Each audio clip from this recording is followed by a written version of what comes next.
ప్రియమైన సోదరులారా, సోదరీమణులారా, మన జీవితంలో చాలాసార్లు మనకు దగ్గర వాళ్ళే మన వాళ్ళు అని అనుకుంటాం.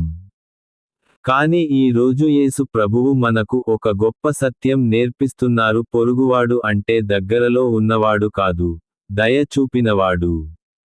ఇదిగో ఒకప్పుడు ధర్మశాస్త్రోపదేశకుడొకడు లేచి బోధకుడా, నిత్యజీవమునకు వారసుడనగుటకు నేనేమి చేయవలెనని ఆయనను శోధించుచు అడిగెను. అందుకాయన ధర్మశాస్త్రమందేమి వ్రాయబడియున్నది, నీవేమి చదువుచున్నావని అతని నడుగగా, అతడు నీ దేవుడైన ప్రభువును నీ పూర్ణ హృదయముతోను, నీ పూర్ణ మనస్సుతోను, నీ పూర్ణ శక్తితోను, నీ పూర్ణ వివేకముతోను ప్రేమింపవలెననియు, నిన్నువలె నీ పొరుగువాని ప్రేమింపవలెననియు వ్రాయబడియున్నదని చెప్పెను. అందుకాయన నీవు సరిగా ఉత్తరమిచ్చితివి, అలాగు చేయుము అప్పుడు జీవించదవని అతనితో చెప్పెను. అయితే తాను నీతిమంతుడైనట్టు కనబరచుకొనగోరి, అతడు అవును గాని నా పొరుగువాడెవడని యేసునడిగెను.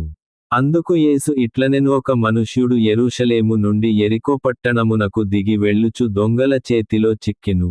వారు అతని బట్టలు దోచుకొని, అతని కొట్టి కొరప్రాణముతో విడిచిపోయిరి. అప్పుడొక యాజకుడు ఆ త్రోవను వెళ్ళుట తటస్థించెను. అతడు అతనిని చూచి ప్రక్కగా పోయెను. అలాగుననే లేవీయుడొకడు ఆ చోటికి వచ్చి చూచి ప్రక్కగా పోయెను.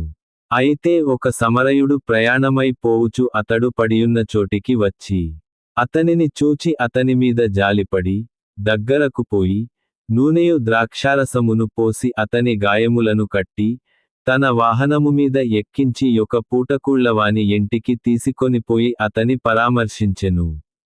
మరునాడతడు 2 దేనారములు, ఇది ఇంచుమించు ₹1 కావచ్చును, తీసి ఆ పూటకూళ్ళవానికిచ్చితని పరామర్శించుము.